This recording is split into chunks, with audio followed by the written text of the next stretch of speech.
Okay, so this is the, I'm Dan Barrett. I'm the Vice President for the Greater Toronto Area Council this year in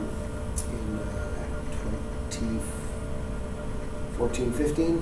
And today I'm going to give you a little bit longer version of the orientation presentation that was posted a little bit earlier. So in a nutshell, again, just quickly going through this stuff, liaising with the Regional Executive Vice President. That's to make sure that she knows what's going on in the Toronto area and the Greater Toronto area, and basically what the concerns of the local are that are affiliated with the GTAC, and more to the point, the folks that may not necessarily have a direct line of communication there. So demonstrating good governance again, trying to demonstrate how the union has been really a model of good governance in how to basically be inclusive and making sure that the voices of people who are concerned are being really addressed appropriately, and the way in which good governance models actually operate in that capacity. Unions are really quite far ahead and are used by other organizations sometimes as a really like a subject matter expert almost status on getting some of that good governance stuff done. Okay, next one is on the liaising with the locals. We are the direct liaison in the Toronto area for PSAC with locals and stuff, and as that role, we're likely to be asking locals for a lot more feedback on matters that we need to get connected, like the Constitution is talking about liaison for affairs, for assigned campaigns from the Alliance Executive Committee, political action, promoting the OFL, the District Labour Councils, workshops, seminars, and things of that nature.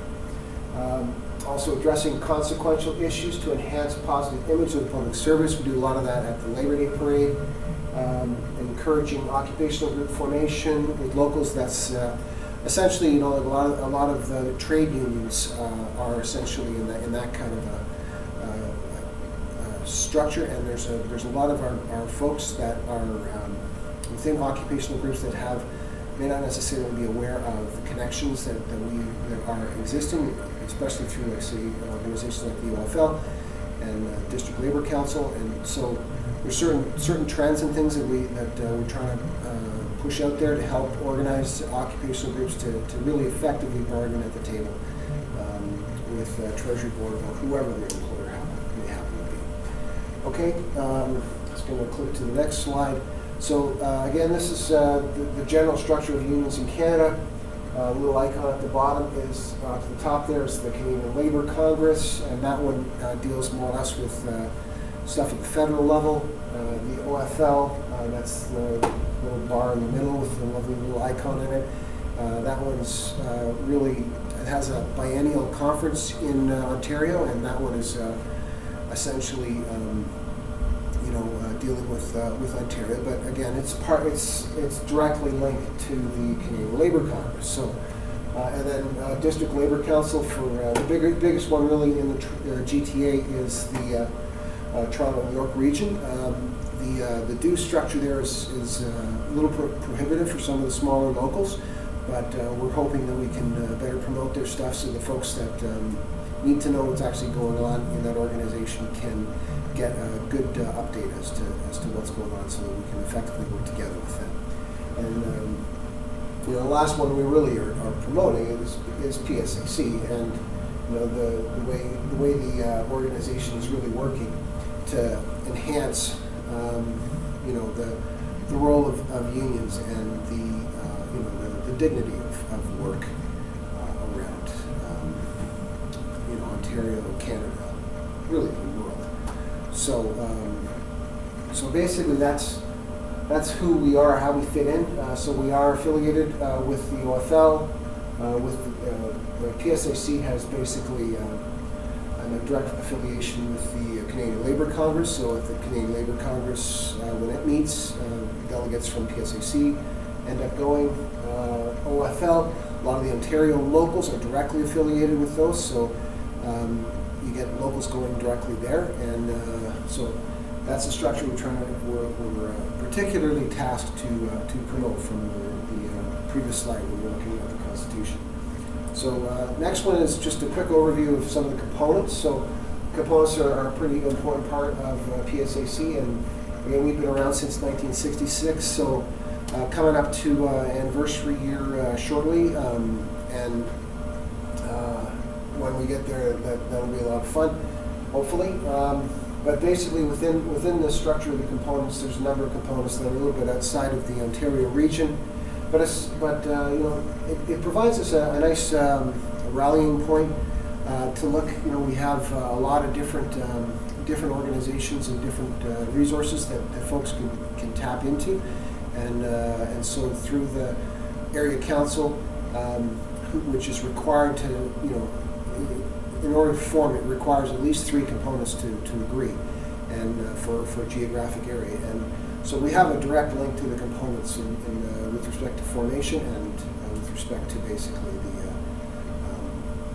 the operation of the area council. So we're not interested in stepping on anybody's toes, but this is something we have to work in conjunction with the components and other directly chartered locals. I mean, right now in Ontario, there's way more directly chartered locals than there are components, primarily because components gather a whole group of locals, and a lot of the directly chartered locals are just smaller standalone organizations. So, but essentially, the area council represents both of those bodies.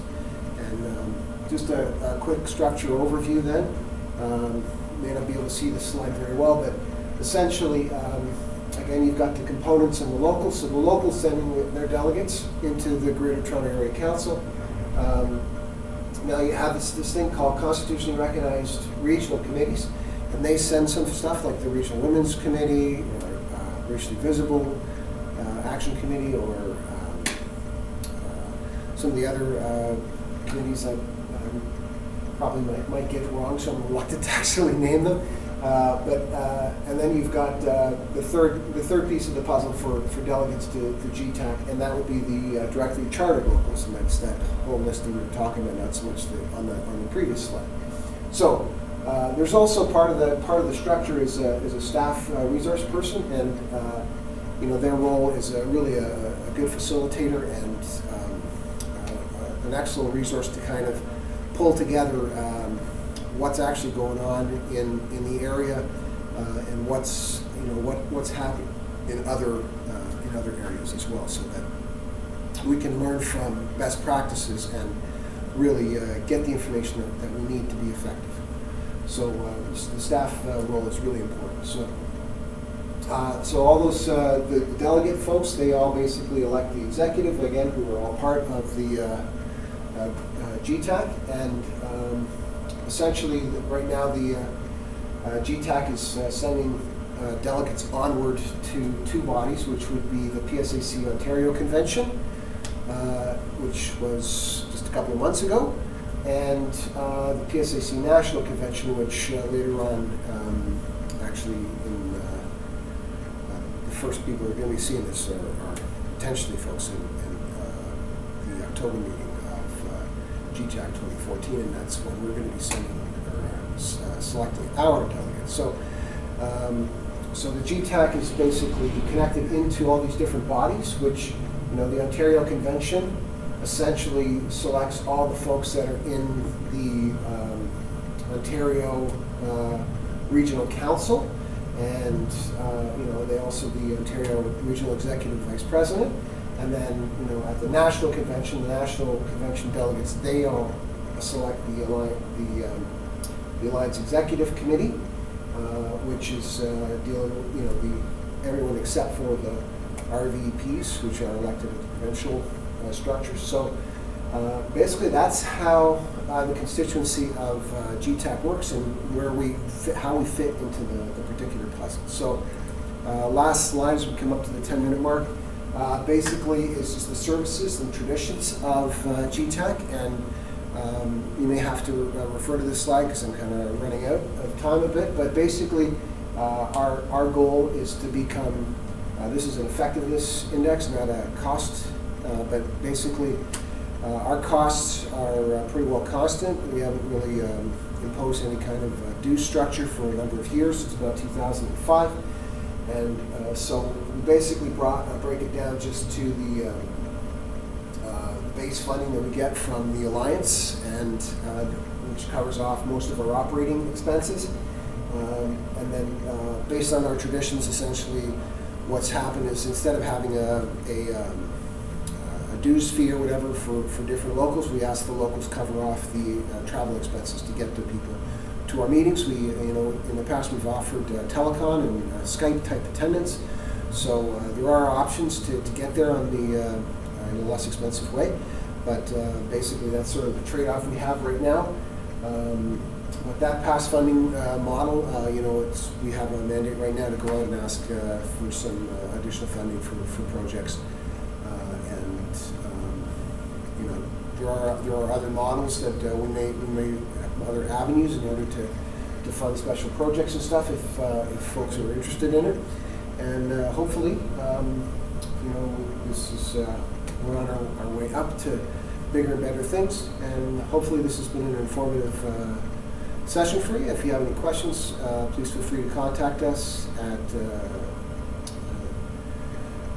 GT Area Council at gmail.com.